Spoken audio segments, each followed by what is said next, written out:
Okay sorry recording नहीं हो रही थी। खैर अच्छा मैं बता देता हूँ। अगर आपके पहले पैराग्राफ में ना लिखा, थैंक यू अनिका, अगर आपके पहले पैराग्राफ में ना लिखा हो तो आप लास्ट पैराग्राफ से टॉपिक सेंटेंस ढूंढ सकते हो। तो कॉम्प्रिहेंशन मैंने ये बताया कि जब भी स्टार्ट करें पहले क्वेश्चन पढ़ें, क्वेश्चन पढ़ने के बाद अपने पैराग्राफ से उसको स्टार्ट करें। ठीक है, कभी भी पैराग्राफ पहले स्टार्ट नहीं करना, ये बात याद रखनी है। ठीक है, पहले क्वेश्चन पढ़ना है, क्वेश्चन पढ़ने के बाद अपने अपना पैराग्राफ स्टार्ट करना है। सेकेंडली आपकी तरतीब सेम रहनी चाहिए। पहला क्वेश्चन पढ़ा, अगर उसका जवाब आपको इस पैराग्राफ में मिल गया है तो दूसरे क्वेश्चन का जवाब कभी भी इस पैराग्राफ में नहीं होगा, दूसरे क्वेश्चन का जवाब इस पैराग्राफ से स्टार्ट होगा। ठीक है, अगर दूसरे क्वेश्चन का यहां तक मिल गया तो तीसरे क्वेश्चन का जवाब अब आपने पीछे नहीं ढूंढने लग जाना, तीसरे क्वेश्चन का जवाब इससे आगे वाले हिस्से में होगा। ठीक है, तो ये आपका टाइम बचाता है। ठीक है, बार बार नहीं पढ़ना पैराग्राफ, सिर्फ एक दफा पढ़ो, अपने क्वेश्चन पढ़ो, फिर पैराग्राफ पढ़ो, फिर अगला क्वेश्चन पढ़ो, फिर पैराग्राफ पढ़ो। ठीक है, सेकंडली अगर वो आपसे पूछता है मेन थीम क्या, तो मेन थीम आपकी पहली 2 लाइंस में ही होता है, नहीं तो अगर पहले पैराग्राफ में होता है। ये जस्ट शॉर्ट पैराग्राफ है। अगर इसमें मेन थीम ना हो तो ये आखिरी की जो 1-2 लाइंस होती हैं उनके अंदर मेन थीम होता है, वरना पहले में तो लाजमी होता है, ये आखिरी के अंदर होता है। और जब आपने टाइटल देना है तो अगेन टाइटल के लिए सेम चीज है, टाइटल आपने सिर्फ पहली 2 लाइंस या आखिरी 2 लाइंस को पढ़ के टाइटल बना लेना, आपको दरमियान में इसमें घुसने की कोई जरूरत नहीं है। कोई जरूरत नहीं है पूरा पूरा पैराग्राफ पढ़ के टाइटल बनाने की। टाइटल हमेशा आपकी पहली 1 से 2 लाइंस के अंदर या आखिरी 1 से 2 लाइंस के अंदर होता है। अगर कोई बुक रीडर है तो बहुत जल्दी टाइटल बना लेगा, जैसे हमारे साथ बुशरा भी यहाँ हैं, बुक रीडिंग करती हैं।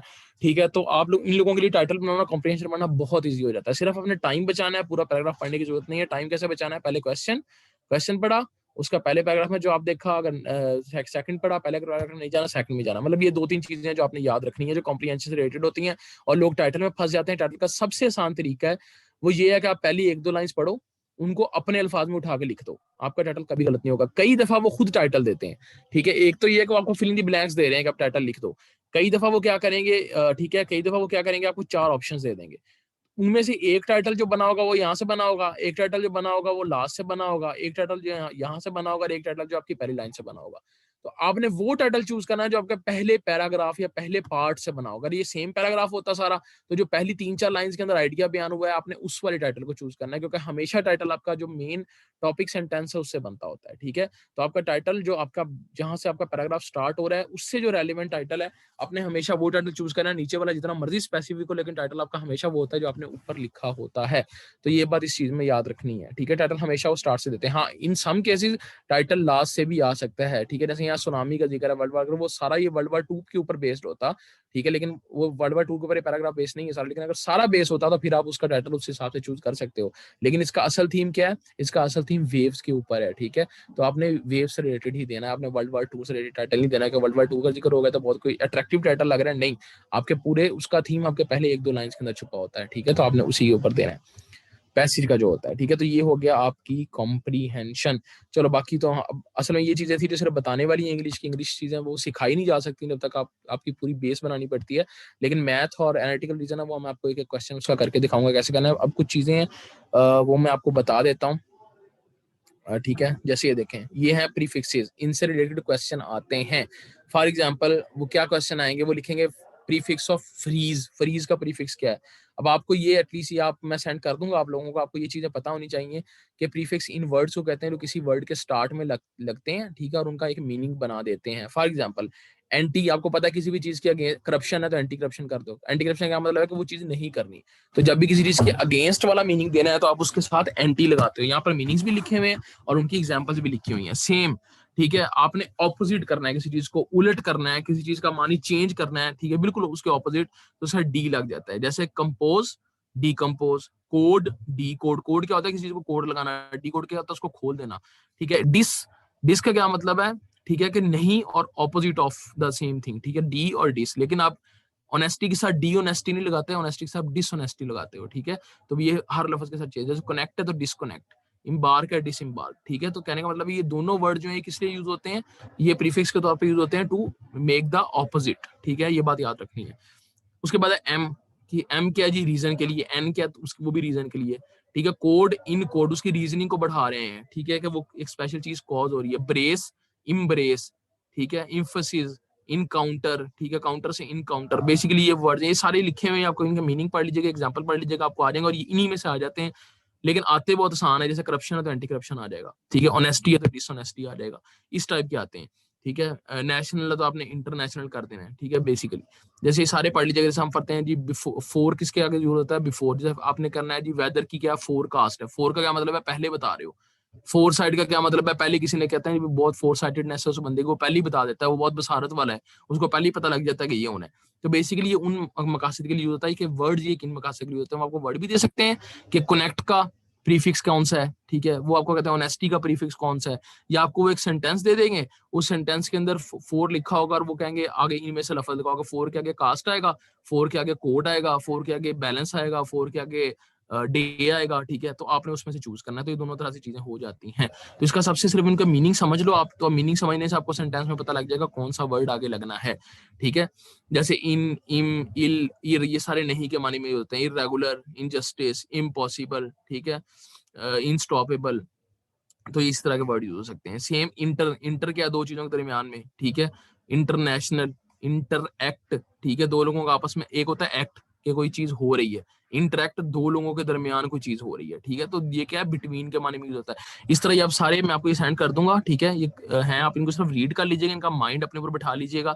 जैसे अब सुपर है, सुपर के आगे क्या है, सुपर का मतलब है अबव, कोई ज्यादा अच्छी चीज, कोई ज्यादा अच्छी क्वालिटी की बड़ी चीज। तो हम कहते हैं एक मैन है, एक सुपरमैन है। सुपरमैन कह रही है उसके अंदर बहुत ज्यादा क्वालिटी है, बहुत कोई वो हम जैसे कहते हैं हीरो टाइप का बंदा है, ही इज सुपरमैन। तो ये क्या है, स्टार है, एक सुपर स्टार है। स्टार एक नॉर्मल हीरो है, सुपर स्टार क्या, वो बहुत ज्यादा, जैसे फॉर एग्जाम्पल हम कहते हैं कि कोई भी आप ड्रामे का हीरो आप कहते हैं अभी वो स्टार है, नया नया स्टार है, लेकिन हुमायूं सईद तो सुपर स्टार है, ठीक है, लेकिन फवाद खान तो सुपर स्टार है। तो बेसिकली आप उसको क्या कर रहे हो, आप उसको अबव शो कर रहे हो दूसरे बंदे से। तो ये इस तरह के मीनिंग्स है प्रीफिक्स के भी और सफिक्स के भी। मैंने यहाँ सफिक्स के भी डाउनलोड किए थे कुछ, ठीक है। सब जैसे हमने प्रीफिक्स पढ़ा वो पहले आते हैं, सफिक्स जो है वो बाद में आते हैं, अल्फाज, ऐसे अल्फाज जो बाद में आते हैं, ठीक है, तो उनके भी ऐसे मीनिंग होते हैं, पर इनका सिर्फ एक एमसीक्यू होता है, और वो भी कुछ कभी कभी गैट में आता है, ठीक है।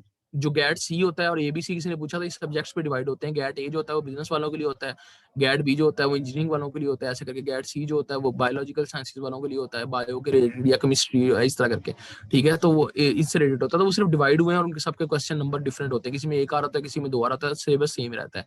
तो प्रीफिक्स और ये सफिक्स ये आपको सिर्फ याद करने पड़ेंगे, बेशक आप इनको रटा लगाएं जैसे भी करें, लेकिन ये मीनिंग्स अगर आपको पता होंगे तो आप इसको बहुत आराम से कर पाएंगे। और अगेन ये बहुत ईजी होते हैं, मुश्किल नहीं आते, ठीक है। अगर आप ये सोच के जाएंगे ना पता नहीं कितने मुश्किल वर्ड्स होंगे, तो वहां फंस जाएंगे। बहुत इजी वर्ड्स होते हैं, मुश्किल बिल्कुल भी नहीं होता, और आपको सेंटेंस को देख कर बनाना होता है। अगर आपको इनका मीनिंग पता है और आपको पता है, और वहां वर्ड्स ये होते हैं, हमने सिर्फ पिक करना होता है कौन सा वर्ड लगेगा, ठीक है। अगर आपको पता है कि एबल का मतलब क्या है, कि हाँ किसी चीज के काबिल होना, तो आपको पता होगा वहां पर क्या आना है, वहां कैपेबल आना है, या वहां क्या आना है, इंस्पेटेबल आना है, इनफ्लैटेबल आना है, जो भी वर्ड है, तो आप उसको पिक इजीली कर सकते हो। तो ये प्रीफिक्स और सफिक्स का एक एक एमसीक्यू होता है, और it is mostly in most of the cases it is easy, ठीक है, मुश्किल बिल्कुल भी नहीं होता, ठीक है। उसके बाद नहीं, कंडीशनल पे मैं बाद में आता हूँ। टेंसेस को मैं रिवाइज करवा देता हूँ आपके, और मैं पार्ट्स ऑफ स्पीच, पहले मैं पार्ट्स ऑफ स्पीच रिवाइज करवा देता हूँ, फिर मैं आपके टेंसेस रिवाइज करवाता हूँ। Wait, let me check. यहाँ तक किसी का कोई सवाल है तो बता दें। मैं पार्ट्स ऑफ स्पीच मेरे पास डिटेल में पढ़े हुए हैं, वो आपको समझ नहीं आएंगे, मैं आपको वैसे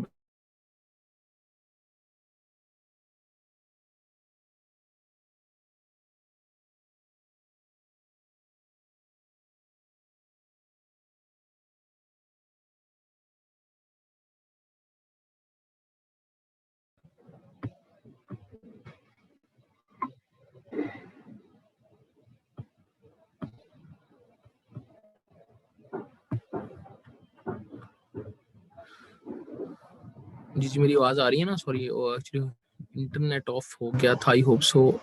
जी जी, ओके, ठीक है। अच्छा, पार्ट्स ऑफ स्पीच में बता देता हूँ, वैसे सबको पता ही होंगे होपफुली, बट अगर किसी को नहीं पता तो उनके रिवाइज हो जाएंगे, ठीक है। ये देखें, नाउन, कोई भी चीज जो आपके इर्द गिर्द आपको नजर आ रही है ना, वो नाउन है। कोई भी चीज, आप खुद हैं, टेबल है, कोई चीज किसी, आप किस जगह बैठे हैं, कमरे में बैठे हैं, वो भी नाउन है। आप जिस सिटी में बैठे हैं वो भी नाउन है। आप जिस कंट्री में बैठे हैं वो भी नाउन है। तो एनीथिंग यू आर सीइंग, ये मेरी अपनी डेफिनेशन है, एनीथिंग यू आर सीइंग और you are not seeing is a noun. अब नॉट सीइंग क्या होता है? आपकी फीलिंग्स, आप किसी से प्यार करते हैं, ठीक है, वो एहसास जो है आपका, वो नाउन है, ठीक है। आप किसी को लाइक करते हैं, वो नाउन है। आप किसी से नफरत करते हैं, वो भी नाउन है। These are called abstract nouns. अब मैं टाइप्स में नहीं जाऊंगा, बहुत डिटेल है इनकी, मैंने बताया, मैंने पहले 2 हफ्ते लगा के पढ़ाया है, तो वो बहुत डिटेल है इनकी।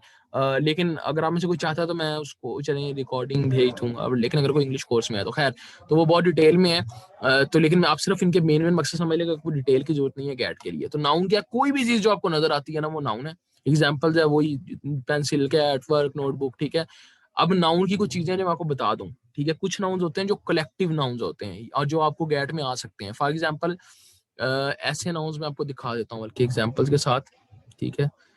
आज का लेक्चर मैं सारा जस्ट इंग्लिश पे इसलिए रखा है, वरना मैं पहले स्किप कर रहा था इंग्लिश, लेकिन मैंने कहा आपको बता देता हूँ ताकि आपको ज़्यादा इशू ना हो। कोई हो सकता है इनमें से किसी को कुछ चीज़ें ना आती हो, लेकिन ये बहुत नॉर्मल सी चीज़ें हैं, ठीक है। ये देखिए मैंने लिखा था person, animal, place, thing, idea, ठीक है। जैसे आपको सुपरस्टिशन है, हैप्पीनेस है, एक्साइटमेंट, ये सारे एब्स्ट्रैक्ट नाउन्स कहलाते हैं, ठीक है। मैं आपको टाइप पे नहीं लेके जाऊंगा, ठीक है। मैं आपको सिर्फ इनके रूल्स बता देता हूँ, ठीक है, ताकि आपको आइडिया हो जाए, ठीक है। जैसे देखें कुछ नाउन है ये हमेशा सिंगुलर होते हैं और इनके साथ जो है आर्टिकल्स नहीं यूज होते। फॉर एग्जाम्पल वर्क है, ठीक है। वर्क के आपको ऐसी चीज नहीं जो आपको नजर आ रही हो, ठीक है। वर्क के एब्स्ट्रैक्ट के मानी में यूज होता है, तो वो क्या है, वो भी जो है आपका सिंगुलर नाउन, और इनके साथ सिंगुलर इनके तौर पे, और ये अनकाउंटेबल है, ठीक है। इनको आप काउंट नहीं कर सकते, वर्क को आप काउंट नहीं कर सकते। डस्ट है उसको काउंट नहीं कर सकते, डस्ट के अंदर पार्टिकल्स होते हैं, आपको नहीं पता, आपने एक मुट्ठी मिट्टी उठाई है, आपको नहीं पता वो कितनी है, ठीक है। तो आप डस्ट को काउंट नहीं कर सकते, वजन कर सकते हैं, काउंट की बात कर रहा हूँ। ट्रैफिक कितनी है आप काउंट नहीं कर सकते, इलेक्ट्रिसिटी क्या है कितनी है काउंट नहीं कर सकते, सीनरी जो है आप उसको काउंट नहीं कर सकते, पोइट्री को काउंट नहीं कर सकते कि पोइट्री जो है आपने एक शेर लिख दिया, अब उसकी काउंटिंग क्या करोगे, ठीक है, कि वो शेर कितना, शेर काउंटिंग में कितना है, शेर तो एक शेर होता है, ठीक है, तो उसकी कोई काउंटिंग नहीं होती स्पेसिफिक। फर्नीचर, आप कहते हो फर्नीचर की दुकान में बहुत फर्नीचर पड़ा, बहुत फर्नीचर की काउंटिंग नहीं कर सकते कि 10 फर्नीचर पड़े हैं, 20 फर्नीचर पड़े हैं। हाँ, 10 सोफे पड़े हैं, 20 बेड पड़े हैं, वो अलग चीज है। फर्नीचर वर्ड की काउंटिंग नहीं है, ठीक है। मनी की नहीं है, आपके हेयर की नहीं है, इन्फॉर्मेशन की कोई काउंटिंग नहीं होती। तो इस तरह के वर्ड जो अनकाउंटेबल होते हैं उनको आप हमेशा सिंगुलर यूज करते हो, तो ये एक नाउन का रूल है, याद रख लें।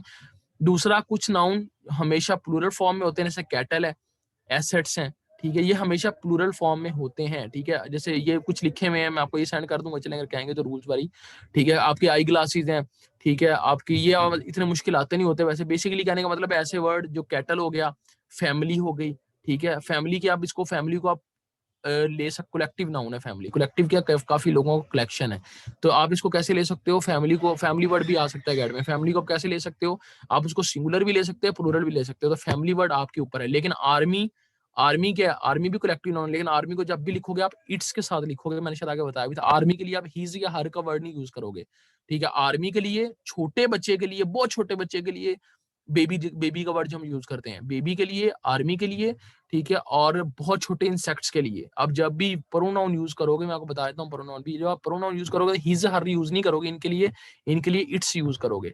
अब वही बात है, मैं इतनी डिटेलिंग में नहीं लेके जा सकता आपको, जिसको बेसिक्स पता है उनको तो समझ आ गई होगी कि ये नाउन, उनको पता होगा नाउन वगैरह का, ठीक है, क्योंकि बेसिक्स बहुत लंबी हो जाएंगी। तो बेसिकली इन शॉर्ट, नाउन जो होते हैं, जो अनकाउंटेबल नाउन उनको आपने सिंगुलर रखना है। जो कोलेक्टिव नाउन्स होते हैं, जैसे फैमिली है, ठीक है, जैसे फैमिली है, पुलिस है, ठीक है, आपकी आर्मी है, ठीक है, इनके लिए जब आप प्रोनाउन यूज करेंगे तो इट्स यूज करना है, ठीक है, आमतौर पे। और फैमिली को और आर्मी को जो है आप इनको इज वो प्लूरल या सिंगुलर दोनों तरह से यूज कर सकते हो। तो नाउन बेसिकली ये होता है। वर्ब क्या होता है, जो भी काम हो रहा होता है, और ये पार्ट्स ऑफ स्पीच से आपको एमसीक्यू जाते हैं ग्रामर के अंदर। वर्ब क्या होता है, जो भी काम हो रहा होता है, ठीक है। अब वर्ब जो है प्रेजेंट, फ्यूचर और पास्ट, उसकी 2-3 फॉर्म्स होती हैं वर्ब की, ठीक है। मैं आपको सिर्फ फॉर्म्स दिखा देता हूँ।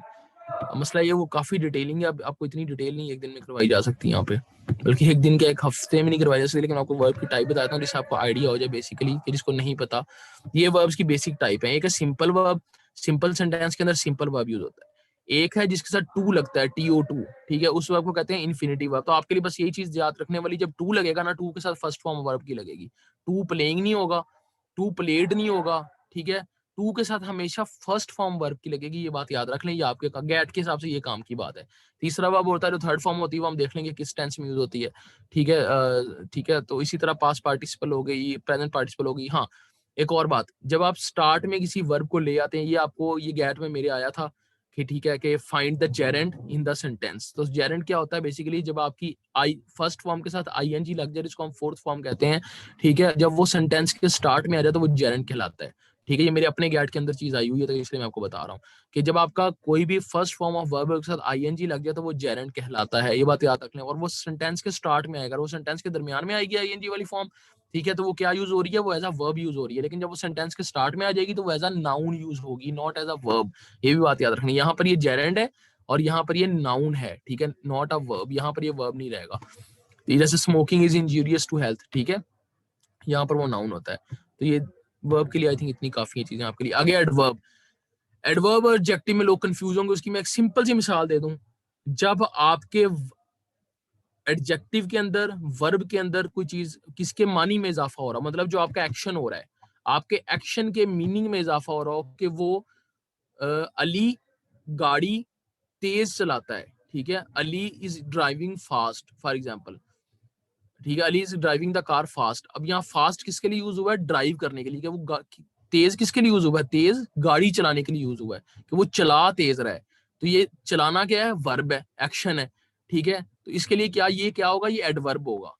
एडजेक्टिव क्या होगा? अली की गाड़ी तेज है, Ali has a fast car. अब यहाँ फास्ट किसके लिए यूज हो रहा है? ये गाड़ी के लिए यूज हो रहा है, तो मतलब जो उसके पास गाड़ी है वो बहुत तेज है, ठीक है, वो गाड़ी की, अब वो गाड़ी के लिए फास्ट यूज हो रहा है, गाड़ी की स्पीड के लिए फास्ट नहीं यूज हो रहा, मतलब वो गाड़ी चल नहीं रही, सिर्फ गाड़ी की खसूसियत बयान की जा रही है कि गाड़ी तेज है, तो वहां पर वो एडजेक्टिव होगा।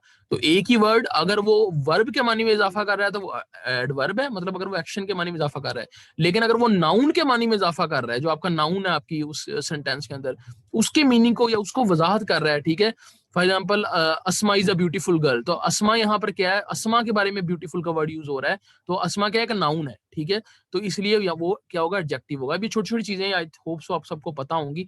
प्रोनाउन क्या होता है? ऐसे वर्ड्स जो नाउन की जगह यूज होते हैं, जैसे आई, यू, ही, शी, इट, ठीक है। यहाँ पर एक मिस्टेक जो आमतौर पर सेंटेंस आता होता है कि Ali is clever than me, तो कभी भी Ali is clever than me नहीं होता, Ali is clever than I am होता है, ठीक है। जब आपने सेकंड पे कंपैरिजन करने के बाद सेकंड पे लिखना है तो वहां पर मीन लिखना, वहां आपने आई एम लिखना है, ठीक है। मतलब वहां ऑब्जेक्टिव फॉर्म नहीं आएगी, वहां यही वाली सब्जेक्टिव फॉर्म आएगी जब भी आप कंपैरिजन कर रहे हैं दो चीजों का। और ये बहुत कॉमन मिस्टेक है जो सब करते हैं, ठीक है, वो वहां पर ऑब्जेक्टिव फॉर्म लिख देते हैं प्रोनाउन की। ऑब्जेक्टिव फॉर्म कौन सी है प्रोनाउन की? हिज, हर, मी, ये वाली जो होती है, ठीक है, देयर, ठीक है, ये ऑब्जेक्टिव फॉर्म्स होती हैं। सब्जेक्टिव फॉर्म कौन सी है? I, you, he, she, it, we, they. मतलब आप नाउन की जगह सेकंड टाइम उसकी जगह कोई भी वर्ड यूज करते हो तो आप उसके लिए ये यूज करते हो। अगेन ये बहुत डिटेलिंग वाले टॉपिक्स हैं, यहाँ पर इतने कवर नहीं होंगे। प्रेपोजिशंस, इनका मैं आपको रूल पढ़ा देता हूँ, ये एट, इन, ऑन, ऑफ, ये मैं थोड़ी सी डिटेल में बताता हूँ क्योंकि इनकी डिटेल है। कंजक्शन, आपको जब दो सेंटेंस को जोड़ना हो, जैसे हमने एक सेंटेंस किया अभी वो व्हेन वाला, व्हेन और व्हाट वाला, तो बेसिकली, और ये एंड वाला भी एक सेंटेंस आया था जहां मैंने बताया था कि जब तीन चार एंड जब जुड़, एंड क्या करता है? एंड जोड़ता है, ठीक है, दो तीन सब्जेक्ट्स को, ठीक है। जब उसने जोड़ दिया तो वो आर आएगा, वहां पर एम नहीं आएगा, तो वो इसी फॉर्म में आ जाता है, ठीक है।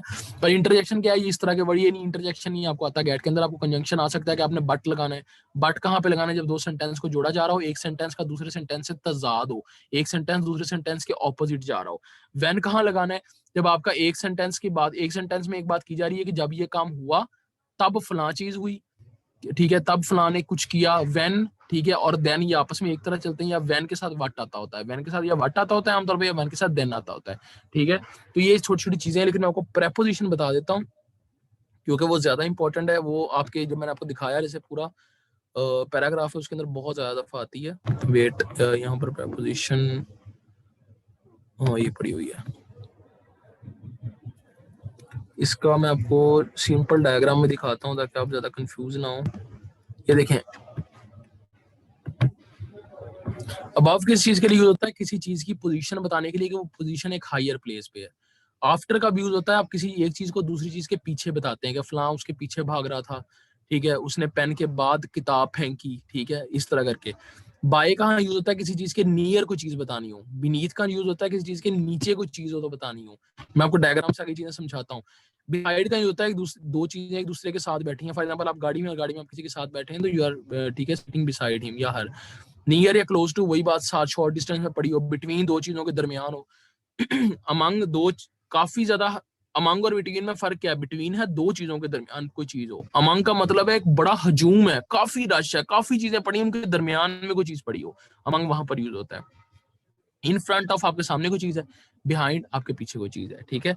अक्रॉस फ्रॉम या ऑपोजिट, आपके आमने सामने कोई चीज है, मतलब एक दूसरे के फेसिंग कर रहे हो आप दोनों, ठीक है, दो लोग आमने सामने खड़े हैं, they are opposite each other, ठीक है, एक दूसरे के सामने सामने देख रहे हैं। अंडर, ये कटा हुआ नीचे से, अंडर, ठीक है, अंडर क्या है? एक लोअर लेवल पे, जैसे ठीक है अबव था वैसे ही अंडर आ गया, अबव, बिलो और अंडर उसी मानी में आता है। अंडर होता है ओवरऑल किसी बहुत बड़ी चीज के नीचे होना, जैसे आसमान है, आप आसमान के नीचे, आसमान बहुत बड़ा है तो उसके नीचे आप मौजूद हो। बिलो का मतलब है किसी स्पेसिफिक चीज के नीचे होना, जैसे आप पानी के नीचे डाइव मार रहे हो, जैसे आप टेबल के नीचे छुप गए हो, ठीक है, बिलो द टेबल, ठीक है, अंडर द टेबल भी आ सकता है। तो ये दोनों आपस में इंटरलिंक करते हैं, ये दोनों चिन्ह रहते हैं। आपको डायग्राम दिखा देता हूँ, ये देख लें। इनका यूज होना है जिसकी एक स्पेसिफिक बाउंड्री हो, ठीक है, कोई चीज है जिसकी एक बाउंड्री और उसके दरमियान में कोई चीज पड़ी हुई है। ऑन का यूज होना है कोई चीज की बाउंड्री और उसके ऊपर चीज पड़ी हुई है। और अगर ये जो बाउंड्री है, ये जो भी चीज है, ये बहुत कोई स्पेसिफिक चीज है, मिसाल के तौर पे ये आपके स्कूल का एक स्पेसिफिक टेबल है, ठीक है। That table of my school, the Apple is present at the table of my school. अब आपके स्कूल का टेबल है तो वो स्पेसिफिक हो गया, तो उसके लिए एट यूज होगा। लेकिन अगर सिंपल एप्पल पढ़ा, the Apple is present on the table, ठीक है, तो आप ऑन द टेबल कहेंगे जब वो स्पेसिफिक नहीं है। तो जब भी कोई चीज स्पेसिफिक हो जाए तो उसके लिए एट यूज करते हैं, बहुत ज्यादा स्पेसिफिक हो जाए तो, ठीक है। नहीं, अगर नॉर्मल है तो ऑन यूज होगा, अगर ऊपर पढ़ने की बात। ये अंडर, नेक्स्ट टू, दो चीजों के दरमियान, between, in front of, behind, ठीक है। ये मैंने थोड़ा सा बताया, ये आपको काम आ सकती है चीज। देख लें क्या, इन, ऑन और एट। इन बहुत ज्यादा जनरल या ब्रॉडर टर्म है, ठीक है। ऑन उससे स्पेसिफिक है, एट उससे स्पेसिफिक है। जनरल कैसे है, जब आप सेंचुरीज की बात कर रहे हो, पहले टाइम पे आ जाओ, पहले इस साइड पे देखो, लेफ्ट साइड पे। जब आप सदियों की बात कर रहे हो, सदियों पुरानी बात है, ठीक है। इन 1920s, इन 1870s, इन 1850s, तो वहां पर इन यूज होना है, ठीक है। जब आप सदियों की बात कर रहे हो, सालों की बात कर रहे हो, महीनों की बात कर रहे हो, हफ्तों की बात कर रहे हो। Same goes for location. जब आप किसी मुल्क की बात कर रहे हो, उस मुल्क के किसी शहर की बात कर रहे हो, इन लाहौर, इन पाकिस्तान, ठीक है, इन जोहर टाउन, ठीक है, वहां पर ऑन या एट नहीं आना। लेकिन जब आप थोड़े से स्पेसिफिक हो जाओ, आप सालों महीनों से निकल के कहाँ आ जाओ, दिनों में आ जाओ, स्पेसिफिक किसी डेट की बात कर रहे हो, ठीक है। मैं कहता हूँ on 24 March, my birthday is on 24 मार्च, वहां इन नहीं आना जब आप डेट का जिक्र कर रहे हो, ठीक है। जब आप किसी स्पेसिफिक डे का जिक्र कर रहे हो, ठीक है, कि हाँ फ्राइडे को, on Friday, on Saturday, on Monday, ठीक है, मेरी appointment, for example my appointment is on Monday, जब इसका जिक्र कर रहे हो तो वो ऑन आएगा, ठीक है। तो जब थोड़ा सा आप क्या हो गया, स्पेसिफिक हो गया। Same goes for location. जब लोकेशन में आप गलियों में आ जाओ, ठीक है, आप कहते हो कि on lane 10 in hostel city. Hostel city क्या एक लोकेशन थी बड़ी, ये बड़ा एक नेबरहुड था, उसके लिए इन यूज किया कि in hostel city, on lane 10। On का क्या मतलब है कि लेन 10 कौन सी है, लेन का मतलब स्ट्रीट है, ठीक है, कि 10वीं गली में, तो उसके लिए ऑन यूज होगा, ठीक है। तो ये थोड़ा सा इसमें फर्क है इन, ऑन और एट का। एट का है, एट आप और स्पेसिफिक कर देते हो, एट रूम नंबर 95, हमें अपने रूम का नंबर बता रहा हूँ, तो उसके लिए एट यूज होगा, ठीक है। आप टाइम को, आप पहले दिनों से निकल के आप वक्त के अंदर आ गए, उस दिन के स्पेसिफिक टाइम पर आ गए कि 7 बजे, 8 बजे, 12 बजे, 6 बजे, आप उस दिन से भी स्पेसिफिक टाइम पर आ गए, तो उसके लिए एट यूज होगा, ठीक है। ये टाइम और लोकेशन के एतबार से है, तो इससे आपको मिल आ सकते हैं क्वेश्चन, ठीक है। जो क्वेश्चन आएंगे इन और ऑन और एट, इसके हिसाब से भी, या फिर इस चीज के हिसाब से आप उसको असेस कर सकते हो। आगे आई थिंक इसकी एक और डायग्राम भी थी, मैं देख लेता हूँ। हाँ, ये तो मैं आपको बता दूंगा। हाँ, ये भी मंथ, ईयर और ये चीजें बता दी हैं। देख लें, जैसे वो लिखा हुआ है कि इन आपने कहाँ यूज करना है, मंथ्स और ईयर्स के लिए। पर्टिकुलर टाइम, हाँ ये चीज बता दूं, अगर किसी दिन के स्पेसिफिक वक्त का जिक्र हो रहा है, सुबह के वक्त, शाम के वक्त, तो उसके लिए भी इन यूज होगा, ठीक है। लेकिन अगर सुबह और शाम का जिक्र नहीं हो रहा, लेकिन उसके भी स्पेसिफिक हिस्से का जिक्र हो रहा है, ठीक है, जैसे शाम के अंदर सनसेट एक स्पेसिफिक टाइम, शाम क्या है, 3-4 घंटे की शाम है, 3 घंटे की शाम है फर्ज करें, लेकिन सनसेट कितनी देर के लिए हो रहा है, 15 मिनट के लिए हो रहा है, जो मगरिब का टाइम होता है, तो वो 15 मिनट के लिए एट यूज होगा, एट सनसेट यूज होगा, इन सनसेट नहीं यूज होगा, क्योंकि सनसेट बहुत स्पेसिफिक उस टाइम का पीरियड है। आप इन आफ्टरनून लिखते हो, ठीक है, कि इन आफ्टरनून अच्छी खासी लंबी है, लेकिन जब लंच की बात करोगे, आप लंच करते हो, आप नून या आफ्टरनून में लंच करते हो, तो वो एट लंच आएगा। लंच का 15 मिनट का टाइम है, 10 मिनट का टाइम है, ठीक है, अगर कुछ ज्यादा देर नहीं खाता तो ठीक है। तो बेसिकली उसके लिए स्पेसिफिक है। बात वही है कि जब किसी बहुत ज्यादा स्पेसिफिक चीज की बात कर रही हो तो एट आएगा।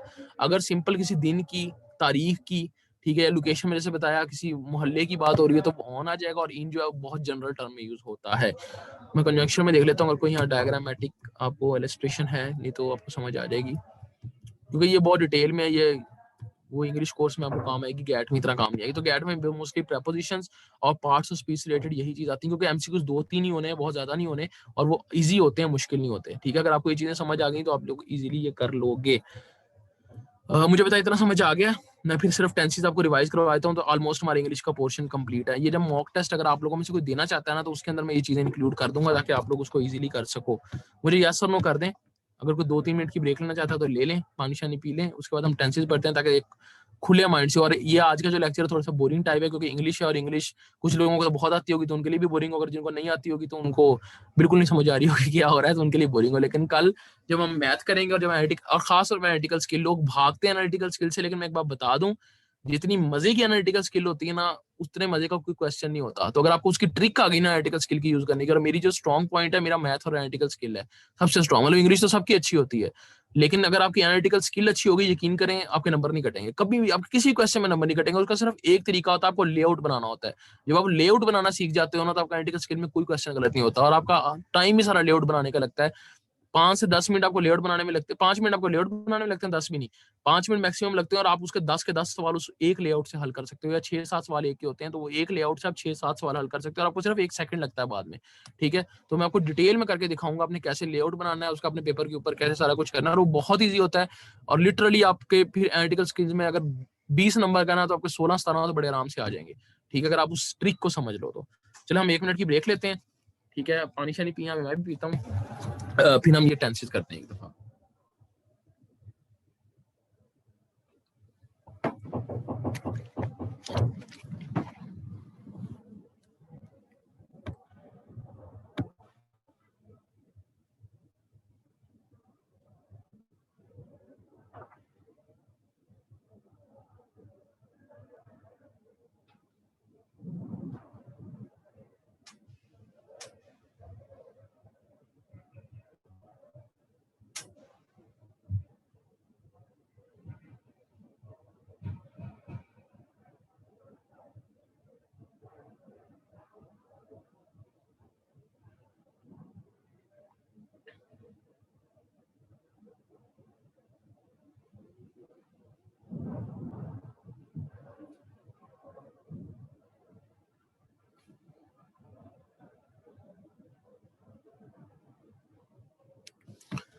ओके, चलें ठीक है, हम आई थिंक पानी शानी पी लिया होगा आप लोगों ने, पता नहीं, लेकिन हम देखते हैं। अभी ये सिंपल टेंस है, इसको आते हैं, दैट्स वेल एंड गुड। जिसको नहीं आते मैं बता देता हूँ, मैं थोड़ा जूम कर दूं।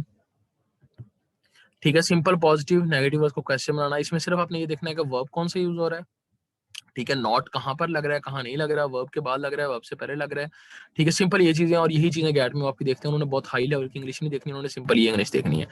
फॉर एग्जाम्पल सिंपल टेंस, जिसे आप प्रेजेंट इंडेफिनिट टेंस भी कहते हो, और इसको आप प्रेजेंट सिंपल टेंस भी कहते हो। सिंपल टेंस है, I prefer my coffee black. अब टेंस के अंदर कुछ चीजें होती हैं, मैं आपको बता देता हूँ क्या होता है। एक होता है आपका सब्जेक्ट, ठीक है, फिर उसके बाद आता है आपका वर्ब, और उसके बाद आता है आपका ऑब्जेक्ट। तो ये 3 चीजें हर सेंटेंस के अंदर होती हैं। सब्जेक्ट मतलब क्या, जो शख्स काम कर रहा है, जो नाउन है। वर्ब क्या, जो काम हो रहा है। ऑब्जेक्ट क्या, जिस चीज पर काम हो रहा है। ठीक है, तो ये मेन चीजें होती हैं। इसी में प्रोनाउन, एडवर्ब, एडजेक्टिव दरमियान में चीजें ऐड होती रहती हैं, लेकिन मेन स्ट्रक्चर आपका यही रहता है। ठीक है, और जब भी आपने उसको बदलना होता है आपने नेगेटिव सेंटेंस में, तो आप क्या करते हो, वर्ब के साथ जो है आप नॉट लगा देते हो। जब आपने, ठीक है, इसको क्वेश्चन मार्क में बदलना होता है, तो आपका जो भी वर्ब लग रहा होता है, वर्ब जो आपका स्टार्ट में आ जाता है, सब्जेक्ट उसके बाद चला जाता है। ठीक है, जैसे डू या डज है, तो वो बाद स्टार्ट में आ जाएगा, वाई या वर है, उनके साथ डू या डज स्टार्ट में आ जाएगा, और बाकी फिर आपका सब्जेक्ट और आपका ऑब्जेक्ट बाद में रह जाता है। तो ठीक है, तो ये बेसिक स्ट्रक्चर होता है इनका। ठीक है, जैसे ये सिंपल टेंस है, ठीक है, पॉजिटिव टेंस कह लें।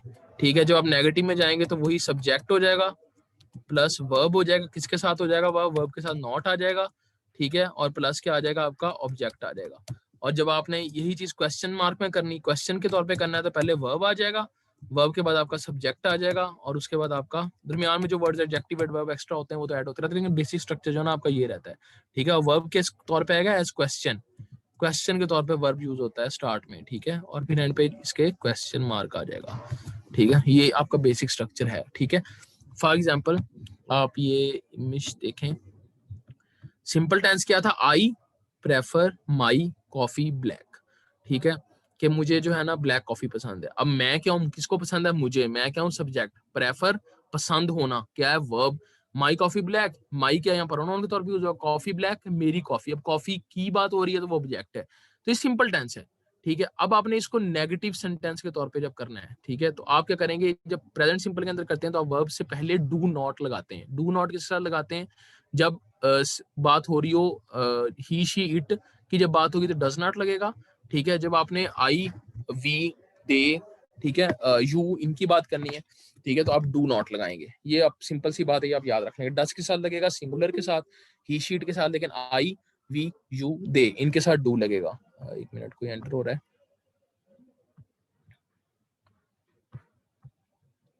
ठीक है, तो इनके साथ डू लगेगा। तो ये सिंपल सी बात है, ये प्रेजेंट इंडेफिनिट टेंस। और प्रेजेंट इंडेफिनिट टेंस कौन सा होता है, जिसमें अभी की बात हो रही हो, ठीक है, और रेगुलर बेसिस पे वो चीज चल रही हो। वो रोज नहाता है, वो रोज खाना खाता है, रोजाना की बेसिस पे एक चीज है, एक रूटीन बनी हुई है, रूटीन की बात हो रही है। वो दवाई खाता है, ठीक है, वो ब्लैक कॉफी पीता है, उसको ब्लैक कॉफी पसंद है, वो पीता है। मतलब एक ऐसी बात जो रेगुलर है, एक नॉर्मल बात है, और वो रेगुलर बेसिस पे है, वो बदलती नहीं है, डेली बेसिस पे वो वही रहती है, ठीक है, और वो नॉर्मली होती है, ठीक है। आप स्कूल जाते हैं, आप डेली क्लास लेने आते हैं, ये क्या चीज है, ये प्रेजेंट सिंपल टेंस है, ठीक है। तो उस टेंस में क्या किया, I prefer my coffee black, verb के साथ आपने क्या लगा दिया, डू नॉट लगा दिया, सिर्फ नॉट नहीं, डू नॉट, डू क्या है यहाँ पे, डू यहाँ पर हेल्पिंग वर्ब है, ये वर्ब है जो मेन वर्ब है जो एक्शन शो कर रहा है, डू यहाँ पर हेल्पिंग वर्ब है, उस वर्ब को हेल्प आउट कर रहा है, ठीक है, उस काम का होना जाहिर कर रहा है। तो do not, I do not prefer my coffee black, मैं नहीं करता, उसका negative sentence.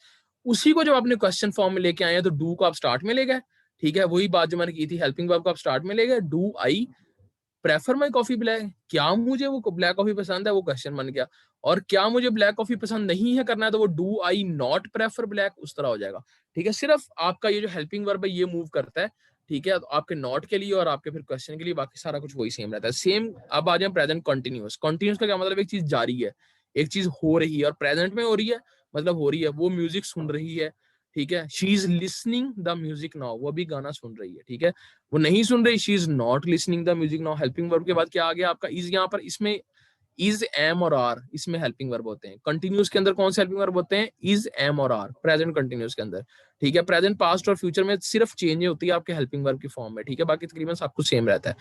She is listening the music now, जब वो उसी को नेगेटिव फॉर्म में करना है, she is not listening the music now, उसी को जब आपने क्वेश्चन में करना है, वही इज उठा के आपने जो हेल्पिंग वर्ब था उठा के स्टार्ट में लिया, is she listening the music now, ठीक है। तो ये वही चीज है, मतलब सेम, सिर्फ आपने इसमें वर्ब्स याद रखने के, प्रेजेंट सिंपल के अंदर हेल्पिंग वर्ब कौन सा है, डू और डज, प्रेजेंट कंटिन्यूस के अंदर कौन सा है, इज, एम, आर। अब इज किसके साथ यूज होना है, इज हर सिंगुलर चीज के साथ यूज होना है, एम किसके साथ यूज होना है, एम आई के साथ यूज होना है, आर किसके साथ यूज होना है, आर प्लूरल चीज के साथ यूज होना है, ठीक है। प्लूरल सब्जेक्ट, चीज का मतलब सब्जेक्ट आपका जो भी नाउन है, ठीक है, तो उसके साथ यूज होना है, वो प्रेजेंट कंटिन्यूस टेंस है। आगे प्रेजेंट परफेक्ट टेंस, वेट फिर कोई अच्छा, आगे है प्रेजेंट परफेक्ट टेंस। अब प्रेजेंट परफेक्ट टेंस क्या है, इट हैज रेन्ड अलॉट। अब परफेक्ट के अंदर हैज और हैव यूज होता है, एक काम है जो हो चुका है, कंप्लीट हो गया, और कब हुआ, अभी प्रेजेंट में का बारिश हो चुकी है, मतलब अभी अभी खत्म हुई है बारिश, अभी अभी वो काम कंप्लीट हुआ है।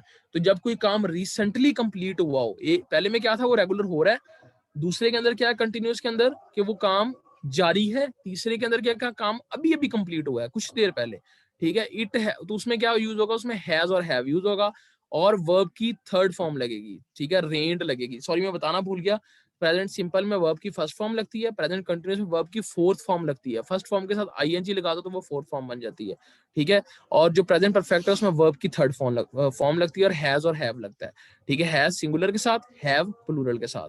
It has rained a lot lately, ठीक है, अभी अभी जो है बारिश जो है वो खत्म हुई, it has not rained a lot, वही बात है, वर्ब के बाद आप नॉट लगा दो, और उसी वर्ब को जो आप स्टार्ट में ले आओगे तो वो क्वेश्चन बन जाएगा, ठीक है। अगेन वही चीज, मेन चीज कौन सी देखने वाली है कि आपका हेल्पिंग वर्ब कौन सी यूज हो रहा है, उसका वर्ब की फॉर्म कौन सी यूज हो रही है, ठीक है। तो उसके बाद आ जाए प्रेजेंट परफेक्ट कंटिन्यूस, और आमतौर पे आपको यही तीन टेंसेज आते हैं, simple, continuous, perfect. Perfect continuous बहुत कम पूछता है, वो फ्यूचर का हो, प्रेजेंट का हो या पास्ट का हो, लेकिन हम फिर भी कर लेते हैं, ठीक है। एक चीज जिसमें टाइम का बताया जा रहा हो, एक टाइम फ्रेम का, ठीक है, इसमें वैसे बताया नहीं गया, लेकिन किसी चीज में टाइम का बताया जा रहा हो, कोई शख्स सदियों से वो काम कर रहा है, सालों से वो काफी वक्त का बताया जा रहा है, 2 घंटे से कर रहा है, 3 घंटे से कर रहा है, 4 घंटे से कर रहा है, ठीक है, 4 बजे से कर रहा है, 6 बजे से कर रहा है। तो जब किसी चीज का टाइम बताया जा रहा हो, वक्त का बताया जा रहा हो दादा, तो उसके लिए फिर क्या यूज होता है, उसके लिए प्रेजेंट परफेक्ट कंटिन्यूस यूज होता है। She has been singing a song from since morning, मैं कहता हूँ सुबह से गा रही है, ठीक है। फ्रॉम अ ईयर, वो 1 साल से गा रही है, ठीक है। जब स्पेसिफिक बात होगी तो सिंस लगना है, जब कॉमन बात हो रही है तो फ्रॉम लगना है, ठीक है।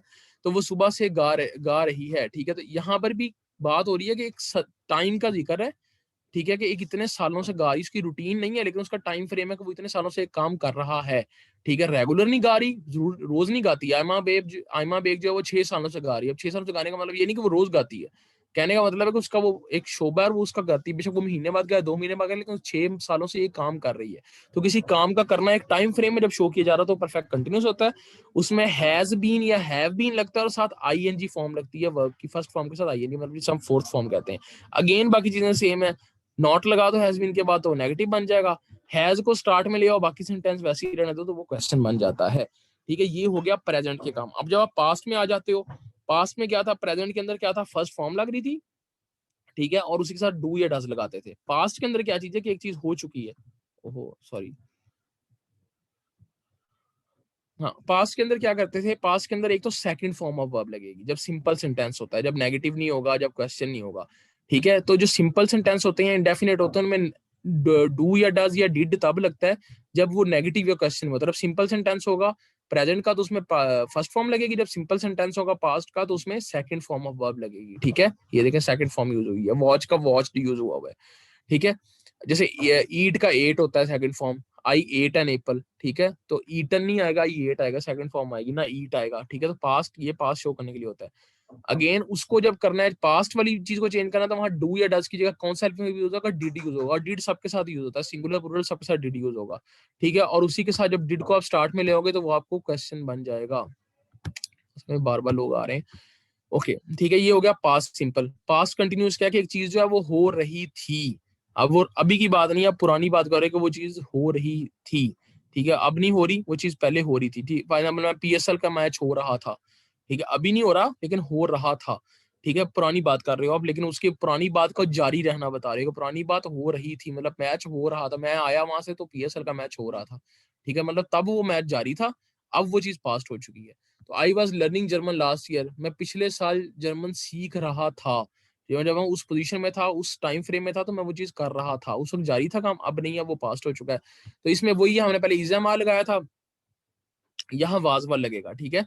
वॉज और वर, वॉज के साथ सिंगुलर के साथ, वर के साथ प्लूरल के साथ, ठीक है। और आई के साथ, वहां पर आई के सामने एम लगाते हैं, आई के सामने वॉज लगाना है। अगेन नेगेटिव करने के लिए नॉट, नॉट लगा दें, और क्वेश्चन मार्क करने के लिए उस हेल्पिंग वर्ब को स्टार्ट में लिया। ये हो गया पास्ट कंटिन्यूअस। अब आ गया पास्ट परफेक्ट, ठीक है। मैं इंग्लिश यार खत्म करना चाह रहा हूँ इसलिए मैं पढ़ा रहा हूँ, जस्ट थोड़ा सा बियर कर लें। पास्ट परफेक्ट में क्या करना है कि आप लगा, हमने पहले हैज या हैव लगाया था, यहाँ पर हैड लगेगा, ठीक है। हैड पास्ट को शो कर रहा है, बेसिकली हैज और हैव की सेकंड फॉर्म है हैड, ठीक है। इसी तरह इज की सेकंड फॉर्म है वाज। तो अब क्या, he had left when I went to the club, वो जा चुका था जब मैं क्लब में आया। अब वो क्या बात है, पास्ट की बात है, और पास्ट भी कंप्लीट हो चुका है, ठीक है। वो जा चुका था, वो चीज कंप्लीट हो गई थी, उसका जाना कंप्लीट हो गया था, और कब, पास्ट में कंप्लीट हुआ था। अगर जा चुका है होता तो वो प्रेजेंट परफेक्ट होता। अगेन उसके साथ नॉट लगा देंगे तो वो नेगेटिव सेंटेंस बन जाएगा। अगर उसके साथ आप हेल्पिंग वर्ब को स्टार्ट में ले जाएंगे तो वो क्वेश्चन बन जाएगा। तो ये तो बहुत सिंपल सी चीज है। बेसिक मकसद यही है कि कौन सा हेल्पिंग वर्ब लगेगा और उसके साथ कौन सी फॉर्म लगेगी वर्ब की। अगेन वो पास्ट परफेक्ट कंटिन्यूअस है, हमने has been have been use किया था, बाकी सारी चीजें वही हैं। यहाँ पर हैड यूज हो जाएगा, ठीक है। हैड बीन और उसके साथ बीइंग यूज होगा, ठीक है। तो बाकी सारी चीजें भी, ये कौन आ रहा है बार बार, अच्छा बाकी सारी चीजें तकरीबन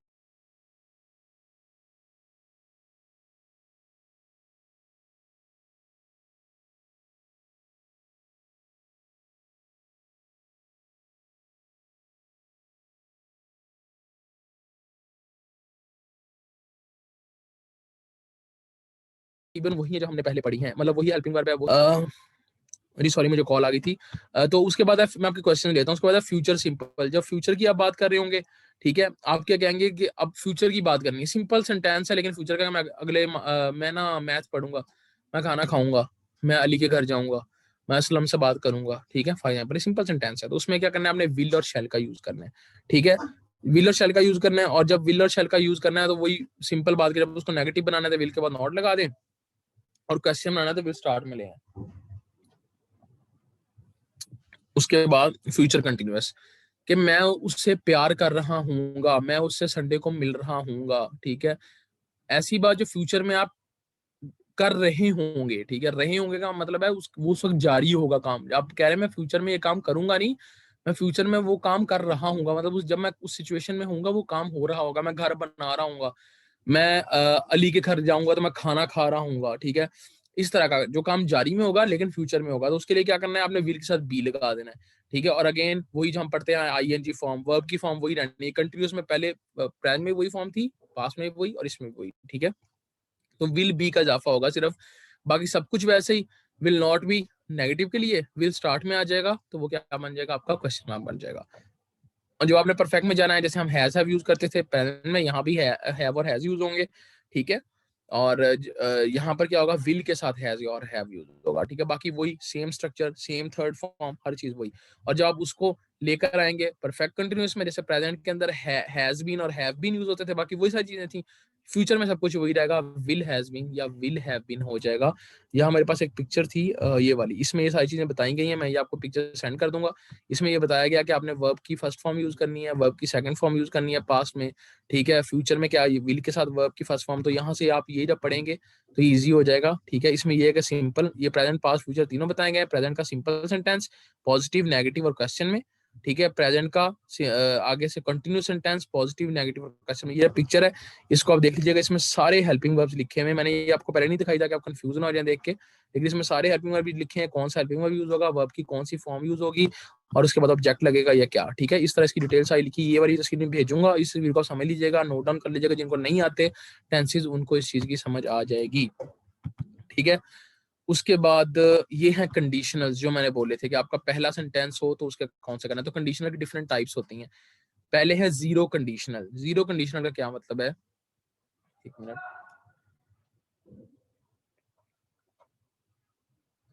okay. Zero condition, zero condition का क्या मतलब है, जब किसी चीज में कंडीशन का क्या मतलब है, कोई कंडीशन बयान की जा रही है कि अगर ये हो तो ये हो जाएगा, अगर ऐसा हो तो वो हो जाएगा, अगर ऐसा हो तो वो नहीं होगा। एक कंडीशन है, कंडीशन की बात हो रही है, ठीक है, कि अगर ये हो तो वो हो जाएगा। क्या है, आप शर्त लगा रहे हो कि अगर ये हो तो, अगर मैं आऊंगा तो ये हो जाएगा, अगर कराची किंग लाहौर के साथ खेलेगा तो कराची जीत जाएगा। एक शर्त है ना, एक कंडीशन है। उसमें बताया गया कि आप कैसे यूज करते हैं। कहता है अगर, तो आपने चीजों की बात करनी है जो कि एक यूनिवर्सल ट्रूथ है, एक साइंटिफिक फैक्ट है, एक नॉर्मल चीज है जो होती ही होती है, ठीक है। तो उसमें आपका पहला हिस्सा भी प्रेजेंट के सिंपल के अंदर होगा, दूसरा भी। जैसे if you heat water at 100 degrees it boils. आपको पता है जब आप पानी को 100 डिग्री तक गर्म करोगे तो क्या करेगा, वो बॉयल करेगा। सिंपल बात है, यूनिवर्सल ट्रूथ है, साइंटिफिक ट्रूथ है, ठीक है। ये बदलने नहीं वाला कि आप नहीं करोगे तो 100 से 120 पे तो बॉयल नहीं करेगा, ये करेगा। साइंटिफिक ट्रूथ है, उसको क्या लिखना है, या यूनिवर्सल ट्रूथ कह सकते हैं आप, कि अगर शाम, अगर रात होगी तो सूरज निकलेगा, ओ सॉरी चांद निकलेगा, ठीक है। तो वो क्या होगा, आपका प्रेजेंट सिंपल के साथ प्रेजेंट सिंपल ही आएगा, ठीक है। अगला अगला हिस्सा जो होगा कॉमा से, ठीक है। लेकिन वो अगर कह रहा है कि अगर आप किसी चीज की पॉसिबिलिटी बयान कर रहे हो कि हाँ अगर ये हो तो ये हो सकता है, आप पॉसिबिलिटी बयान कर रहे हो कि फ्यूचर में ये हो सकता है, ठीक है। तो मैं कहता हूं कि अगर तुम 9 बजे आ जाओ तो हम जल्दी यूनिवर्सिटी जा सकते हैं, ठीक है, या जल्दी यूनिवर्सिटी जाएंगे। अगर तुम इतवार वाले दिन आ जाओ तो हम लंच साथ करेंगे, ठीक है। ये वाली बात कि अगर आप एक चीज की पॉसिबिलिटी बयान कर ली कि अगर तुम आ जाओ तो हम ये चीज फ्यूचर में करेंगे, एक पॉसिबिलिटी है। तो उसके अंदर क्या है, पहला हिस्सा इफ के बाद पहला हिस्सा क्या होगा, प्रेजेंट सिंपल के अंदर, सिंपल का मतलब है इंडेफिनेट। अगला हिस्सा क्या होगा, सिंपल फ्यूचर, यानी फ्यूचर इंडेफिनेट के अंदर, कि we will go to the park. हमने अभी अभी अभी ये टेंसेस पढ़े हैं। If it is sunny we will go to the park, ठीक है। ये वही बात है, ये कंडीशनल्स है। अगला कंडीशनल क्या है कि आप एक इमेजिनरी सिचुएशन में चले गए हो, ठीक है। अभी वो एक तो है कि आप कह रहे हो तुम आओगे चले जाएंगे, वो इमेजिनरी सिचुएशन नहीं है। इमेजिनरी सिचुएशन क्या, आप एक ऐसी चीज इमेजिन कर रहे हो जो अभी पॉसिबल नहीं है, उसका आना तो पॉसिबल है इतवार को, ठीक है, लेकिन आप मिलियनर बन गए, पॉसिबल नहीं है, ठीक है। आपने जी एक हीरो को देखा था, आपने कहा वो हीरो मुझे मिल जाए, आप अगले दिन आप सोच, अभी इमेजिन कर रहे हो वो हीरो मुझे मिल गया, आप यहाँ बैठे हो, हीरो कोरिया में बैठा है, आप कह रहे हो मुझे मिल जाए, अभी इमेजिनेशन है, आप उसको नहीं मिल सकते अभी। तो इस तरह की जो चीजें होती हैं जो इमेजिनेशन पे बेस करती है, उनके अंदर क्या होता है, उनके अंदर आप पहले इफ यूज करते हो, फिर पास्ट सिंपल यानी पास्ट इंडेफिनिट यूज करते हो कि if I met him, hero का है जो भी, if I met Shahrukh Khan, ठीक है, अगर मैं उनसे मिला, या if I won $1 million, if I had $1 million, मेरे पास $1 million हुए, I would buy a new car. अब प्रेजेंट कौन सा है, प्रेजेंट कंडीशनल। कंडीशनल प्रेजेंट का क्या मतलब है, ऐसा प्रेजेंट है जिसमें वुड का जिक्र हो रहा हो, ठीक है। आई वुड बाय, और जो हमने अभी टेंस पढ़ा था उसमें यही वाला था, आई थिंक जो हमारे उसमें गैट वाले पेपर में आया था, ठीक है, कि वो इमेजिनरी सिचुएशन था, मुझे याद नहीं, लेकिन उसमें वुड का जिक्र आया था, मुझे इतना याद है, या तो ये वाला था या नीचे वाला था। तो ऐसी चीज जिसमें इमेजिनरी सिचुएशन हो तो उसमें विल की जगह वुड हो जाएगा, ठीक है, वो कंडीशनल सेंटेंस बन जाता है बेसिकली, ठीक है। अभी एक्टिव पैसिव की बात आ जाती है। तो आपने क्या करना है, जब किसी इमेजिनरी सिचुएशन की बात हो तो सेंटेंस, क्योंकि आपने ये खुद नहीं लिखना होता, वहां आपको सिर्फ ऑप्शन आएगा, आपने ये देखना है कि अगर वो इमेजिनरी क्वेश्चन में इमेजिनरी सिचुएशन दी हुई है तो उसका पहला हिस्सा पास्ट सिंपल में और दूसरा वुड के साथ फ्यूचर में होना चाहिए, ठीक है। वुड वुड उसमें यूज होना चाहिए। तो सिंपल ये बात है, आपने सिर्फ एमसीक्यूज टिक करने हैं, आपने वहां खुद सेंटेंस नहीं बनाने, तो डोंट वरी, सिर्फ आपने ये यूजेस हैं इसके ये चेक करने कि वो यूज उस सेंटेंस में ये कौन सी चीज हो रही है। अब ये तो चीज थी कि इमेजिनरी सिचुएशन है प्रेजेंट या फ्यूचर की। अगर आप पास्ट की इमेजिनरी सिचुएशन करते कि हाँ यार अगर 10 साल पहले मैंने ये किया होता तो ये अब ये हो रहा होता, ठीक है। अगर मैंने 5 साल पहले वो एमबीबीएस में एडमिशन ले लिया होता तो आज मैं डॉक्टर होता। अब ये क्या इमेजिन कर रहे हो, पास्ट की सिचुएशन इमेजिन कर रहे हो, तो उसमें क्या लगेगा, पहले हमने क्या किया था, पहले हमने पास्ट इंडेफिनिट यूज किया था पहले हिस्से में। अब हम क्या यूज करेंगे, पास्ट परफेक्ट यूज करेंगे। अभी हम पढ़ के आए हैड बीन यूज करेंगे, ठीक है, तो हम पास्ट परफेक्ट यूज करेंगे। आगे क्या यूज करेंगे, आगे हम परफेक्ट कंडीशनल, परफेक्ट का मतलब क्या है, वही पास्ट परफेक्ट वाला जो था, लेकिन सॉरी परफेक्ट टेंस क्या था, हैव और हैड लगता था जिसमें, ठीक है। अगर वो प्रेजेंट परफेक्ट है तो उसमें हैज हैव लगता था, अगर वो पास्ट परफेक्ट है तो उसमें हैड लगता था, अगर फ्यूचर परफेक्ट है तो उसमें हैव लगता था, विल हैव, शैल हैव। लेकिन क्योंकि ये परफेक्ट कंडीशनल है, कंडीशनल में क्या होता है, आप विल को वुड में चेंज कर देते हो, तो यहाँ कौन सा लगेगा, अगर पास्ट की इमेजिनरी सिचुएशन है तो पहला हिस्सा पास्ट परफेक्ट और दूसरा हिस्सा परफेक्ट कंडीशनल लगेगा, ठीक है, ये बात याद रखनी है। तो ये सिर्फ अपनी सिर्फ सिचुएशन याद रखनी है, तो आपको ये आगे खुद याद होने की कौन सी कंडीशन लगेगी, ठीक है। ये थर्ड कंडीशनल टाइप थी। अगली कंडीशन क्या है कि अब ये गौर करना है कि present result of a past condition, ठीक है, वो जैसे मैंने आपको एमबीबीएस वाली मिसाल दी वो इसके अंदर भी लाई कर जाती है, ठीक है, कि अगर मैंने तुम्हारी बात सुनी होती, ठीक है, तो आज मैं इतनी मुश्किल में ना होता, ठीक है, मतलब अगर मैंने कल ये चीज सुन ली होती तो आज मेरी सिचुएशन चेंज होती। तो अगर आप इस तरह की बात कर रहे हो जो आपकी पास्ट कंडीशन आपकी प्रेजेंट को चेंज कर सकती है, ठीक है, तो उसमें क्या आएगा, if, past perfect, present conditional, ठीक है। अब ये देखिए ऊपर हमने क्या कहा था, परफेक्ट कंडीशनल, दोनों में फर्क क्या है, पास्ट परफेक्ट यूज होगा, लेकिन यहाँ पर परफेक्ट कंडीशनल यूज होगा, मतलब वुड हैव, यहाँ पर सिर्फ वुड यूज होगा, प्रेजेंट कंडीशनल के साथ पास्ट परफेक्ट यूज होगा अगर आप पास्ट का राब्ता प्रेजेंट से कर रहे हो। सेम गोज फॉर, अगर आप आगे आ जाओ, इफ पास कहाँ गया, past result of a present और कंटिन्यूइंग कंडीशन, कि अगर मैं अब ये चीज होता, मतलब आप अभी की बात कर रहे हो कि अगर मैं जो अभी हूं ना वो तब होता तो तब ये हो जाता, मतलब आप अभी जो चीज अचीव कर चुके हो, ठीक है, अभी की बात करो, अगर मैं अभी ये होता, ठीक है, तो मैं पास्ट में ये कर चुका होता। जैसे if I were a good cook, ठीक है, अगर मैं अच्छा कुक होता, आई वर यहाँ पर पास्ट के बारे में यूज नहीं हुआ, बेसिकली आई वर विश के बारे में यूज हुआ, अगर मैं ये होता, ठीक है, पास्ट सिंपल में लिख दिया, I would have invited them to dinner, तो मैं उनको, अगर मैं अच्छा कुक होता तो मैं जरूर उनको बुलाता, ठीक है। अभी आपका प्रेजेंट चेंज नहीं कर रहा, आपके पास्ट की ही बात हो रही है, ठीक है। तो ये दोनों बेसिकली मिक्स हो जाते हैं आपस में, इसलिए उनका नाम भी है मिक्स्ड वन मिक्स्ड टू, ठीक है। तो perfect conditional with past simple use होगा, यहाँ पर पास्ट परफेक्ट नहीं यूज होगा, ठीक है। तो ये इस तरह की चीजें हैं। नीचे ये देख लें, सॉरी मेरा गला बंद हो रहा है बार बार। परफेक्ट कंडीशन, प्रेजेंट कंडीशनल और परफेक्ट कंडीशनल का मतलब है कि आपने वुड लगाना है विल की जगह, बस ये बात याद रखना है। कंडीशनल का सिर्फ ये मतलब है, ठीक है, कि वुड या वुड की वुड नॉट जब भी लगा रहे हैं तो वर्ब की जो है फॉर्म यूज करनी है। और जब परफेक्ट कंडीशनल है तो ये आप पढ़ चुके हैं वैसे, हैव और पास्ट पार्टिसिपल कौन सी है, थर्ड फॉर्म होती है, ठीक है।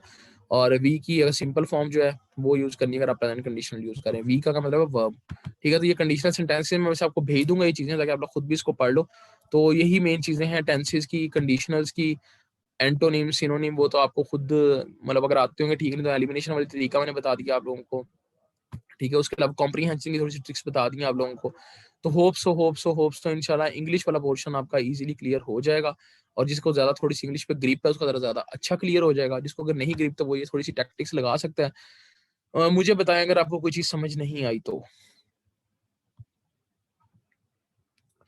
विकास, मुझे आपके क्वेश्चन की समझ नहीं आई। जी जी, मैं ये तस्वीरें भेज दूंगा आपको, ये जो भी पूछ रही हैं। मैं आपको ये पिक्चर्स मैं आपको सब भेज देता हूँ, अभी ग्रुप में भेजता हूँ लेक्चर के बाद।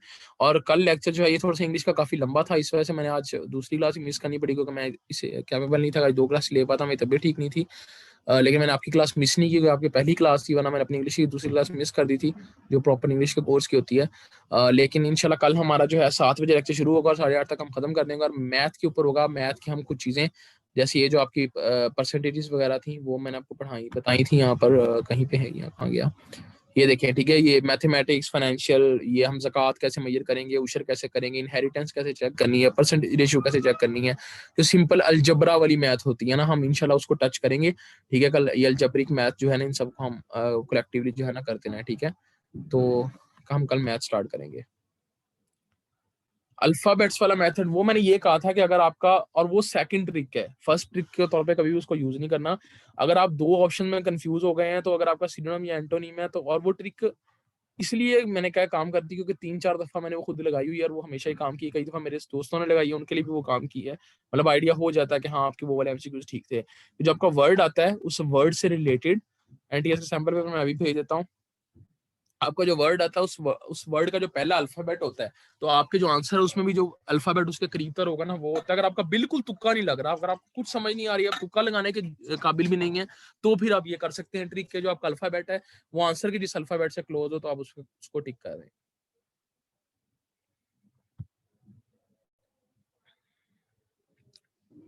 अच्छा, किसी ने पूछा हम और के साथ एन लगाते हैं लेकिन वो वोवल नहीं है, वकास खान। अच्छा, मुझे अब आपका समझ आया, नहीं नेगेटिव मार्किंग नहीं होती, गैट में नहीं होती नेगेटिव मार्किंग आपकी। तो और जो होता है ना, जब और पढ़ते हो तो और में एच की आवाज नहीं आ रही होती, और में जो आवाज है देखें, और मैं कह रहा हूँ, मैं हावर नहीं कह रहा, एच की आवाज नहीं आ रही, और पढ़ रहा हूँ, तो और में आवाज किसकी आ रही है, ओ या ए की आप कह लें। तो जिस चीज की आवाज आ रही होती है, जिस चीज को वो साउंड कर रहा होता है, इस वजह से उसके साथ एन लगता होता है। अच्छा, मैं आपको ये पिक्चर भी भेज दूंगा और मैं आप लोगों को सारा सैंपल ही भेज दूंगा। मुझे ये बताएं, आज समझ आई है? आज बेसिकली इंग्लिश है, अब जिसकी इंग्लिश में ग्रिप है वो तो इसमें वैसे ही अच्छे नंबर ले जाएगा, जिसकी नहीं है वो थोड़ी सी इन टैक्टिक्स को यूज कर सकता है।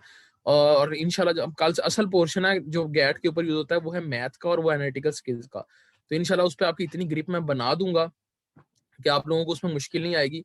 मैं आपको दो दो सवाल करके दिखाऊंगा, आपने फिर क्या खुद क्या करना है, खुद आप अपने से सवाल बना के भी कर सकते हो।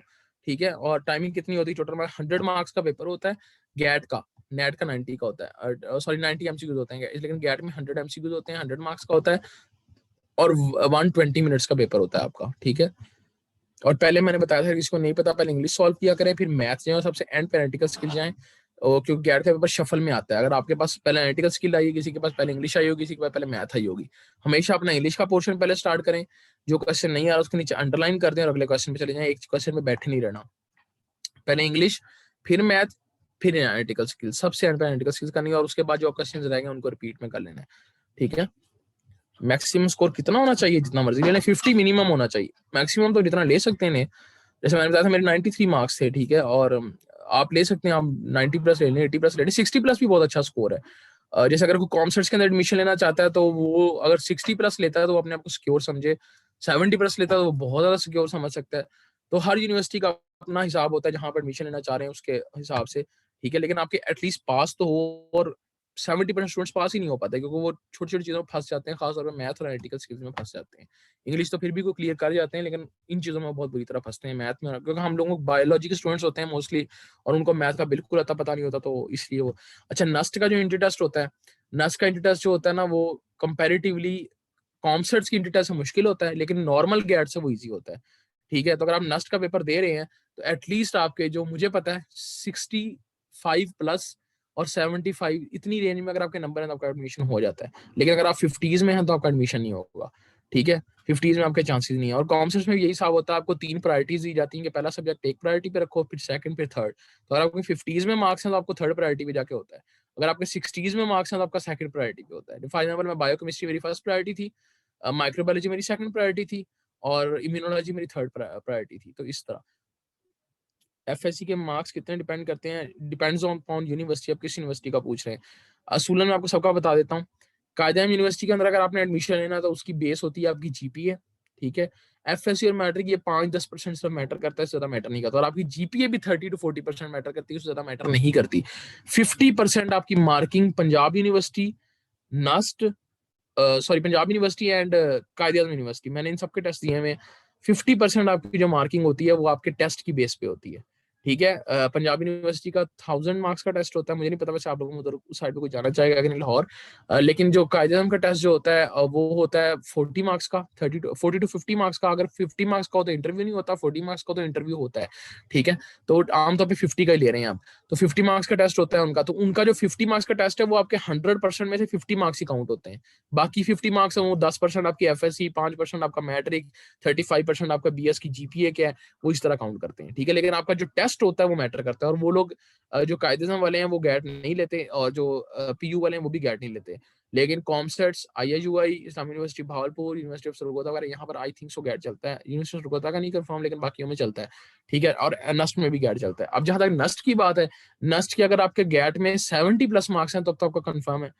अगर आपके 65 तक हैं तब भी आपका ऑलमोस्ट कंफर्म है। अगर आपके कंपटीशन में ज्यादा लोग नहीं है, वो डिपेंड करता है कितने लोगों का उससे ज्यादा है। लेकिन आपके 50s में है तो आप ना ही समझें। ठीक है, एक तरह से। ठीक है, क्योंकि इतना कंपटीशन जरूर होता है कि 50 से 60s में नंबर होते हैं लोगों के। ठीक है, उसके बाद सेकेंडली मैं हमेशा कहता हूँ कि एक गैट में अगर आप पास कर भी गए हो ना, 60 हो भी गए हैं, तो रुको ना, एक चुपके से दूसरा गैट और दे दो। ठीक है, ज्यादा से ज्यादा क्या होगा, उसमें कम मार्क्स आ जाएंगे तो खैर है, अगर ज्यादा हो जाते हैं तो वो आपका एज है। तो एटलीस्ट 2 गैट दे के रखो, और उसके बाद जब यूनिवर्सिटी का गैट होता है उसको भी लाजमी दो।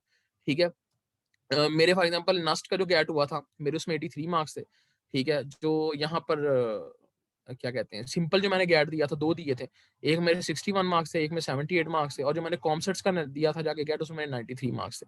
ठीक है, तो आपके मार्क्स बढ़ने के चांसेस होते हैं, कम होने के चांसेस कभी नहीं होते। ठीक है, तो अगर कम हो भी जाए तो उससे फर्क नहीं पड़ता, क्योंकि आपका जो पिछला गैट है वो 2 साल के लिए वैलिड होता है। तो आपका ज्यादा से ज्यादा क्या होगा, आप दे आओगे, देने का नुकसान नहीं होगा, कहीं ना कहीं फायदा ही हो सकता है, आप कॉम्पिटिशन में आ सकते हो। तो ये ना सोचेंगे आप बस एक दे दिया तो खैर अब रुक जाते, नहीं, 2 गैट दे दिया करें, कोई मसला नहीं है उसमें। ठीक है, तो और कौन सी यूनिवर्सिटी रहेगी, कॉमसर्ट्स रहेगी। कॉमसर्ट्स के अंदर, हाँ, नस्ट के अंदर ये मार्किंग देखी जाती है। कॉमसर्ट्स के अंदर प्रेफरेंस सिस्टम होता है कि आपने 3 सब्जेक्ट्स देने हैं, उसकी प्रेफरेंस पे आपका एडमिशन होता है। अगर आपको 50 से 60 तक मार्क्स हैं तो आपका थर्ड प्रेफरेंस पे होता है। अगर 60 से 70 तक है, ठीक है, या 65 तक है तो सेकंड प्रेफरेंस में, और अगर 65 प्लस या 70 प्लस है फिर तो आपका जो आपकी फर्स्ट प्रेफरेंस है उस पे हो जाता है। ठीक है, तो उसमें ये मतलब सिस्टम होता है कॉमसर्ट्स के अंदर। ठीक है, तो इस तरह से चलता है। लम्स के अंदर भी आपको यही टेस्ट मैटर करता है। लम्स की और नस्ट की जो ये मार्किंग दोनों एक दूसरे को थोड़ा सा कॉपी की पेस्ट करते हैं। ठीक है, वो यही होता है कि अगर आपके गैट में मतलब ले दे के आपके गैट में, या उनका कुछ यूनिवर्सिटी जो गैट लेती है वो डिपार्टमेंट का टेस्ट लेती है, तो अगर आपके टेस्ट में मार्क्स अच्छे हैं तो आपका एडमिशन हो जाएगा।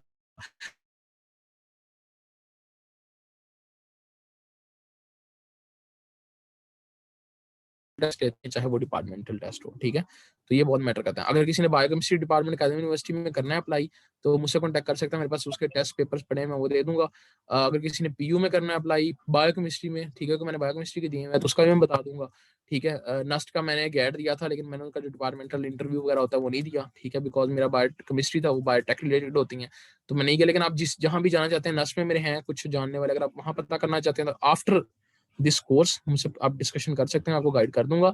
जिन्होंने बायोकेमिस्ट्री में करना है या बायो साइंसेज में करना है, इन कायदम यूनिवर्सिटी में, बायोटेक में अगर कोई करना चाहता है कायदम यूनिवर्सिटी में, वहाँ भी मेरे फ्रेंड है, मैं आपको गाइड कर दूंगा, पता करवा दूंगा सारा कुछ कि कैसा टेस्ट होता है, क्या होता है। लेकिन अभी आप लोग जिनका गैट है, पहले तो वो गैट पे फोकस करें, फिर जहाँ डिपार्टमेंटल टेस्ट जब होगा, ठीक है, तो उससे 1 माह पहले मुझसे कॉन्टैक्ट कर ले, मैं डिटेल बता दूंगा। 1 माह काफी है।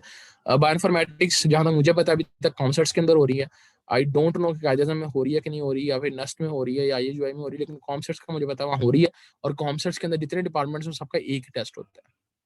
ठीक है, जो गैट होता है सब गैट की बेस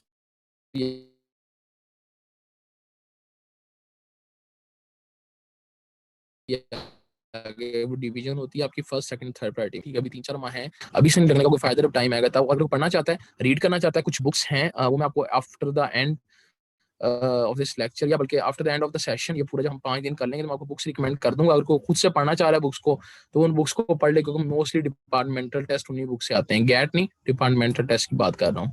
ठीक है, चाहे आपकी माइक्रोबायोलॉजी हो, चाहे आपकी बायोकेमिस्ट्री हो, तो वो 2-3 स्पेसिफिक बुक्स हैं, उन्हीं से टेस्ट बनाए जाते हैं, उन्हीं से दिए जाते हैं। ठीक है, तो वो मैं बुक्स भी शेयर कर दूंगा, बल्कि आप लोगों के साथ ग्रुप में सेंड कर दूंगा आप लोगों के after the end of this GAT course. मुझे याद करवा दीजिएगा, मैं बुक्स भी शेयर कर दूंगा, नोट्स भी शेयर कर दूंगा जो मेरे पास पड़े हुए हैं कुछ। ठीक है, और जो पास पेपर्स कुछ यूनिवर्सिटीज के पड़े हैं वो भी शेयर कर दूंगा। ठीक है, आई होप सो। आज का लेक्चर काफी बड़ा हो गया, कल हम 1.5 घंटे का रखेंगे और मैथ पे फोकस करेंगे, और 7 बजे लेक्चर होगा। थैंक यू सो मच जिन लोगों ने ज्वाइन किया हमें। तो अब हम क्लास पे एंड करते हैं, आई थिंक सो। और किसी को क्वेश्चन है तो कर ले, नहीं तो फिर क्लास एंड करते हैं। 7 बजे कल क्लास में सब आ जाइएगा। चलिए ठीक है, फिर आई थिंक किसी को क्वेश्चन नहीं है। जी जी, किस चीज के? ये जो जिससे भी आप पढ़ा रहे थे, ये जो मैंने चीजें पढ़ाई हैं मैं आपको सेंड कर देता हूँ। Thank you sir. जी, मैं भी कर दूंगा 5 मिनट के अंदर क्लास के बाद। चलें ठीक है, thank you. I think now class and करते हैं। अल्लाह हाफिज, खुश रहें, अपना ख्याल रखें। Thank you so much. Allah Hafiz.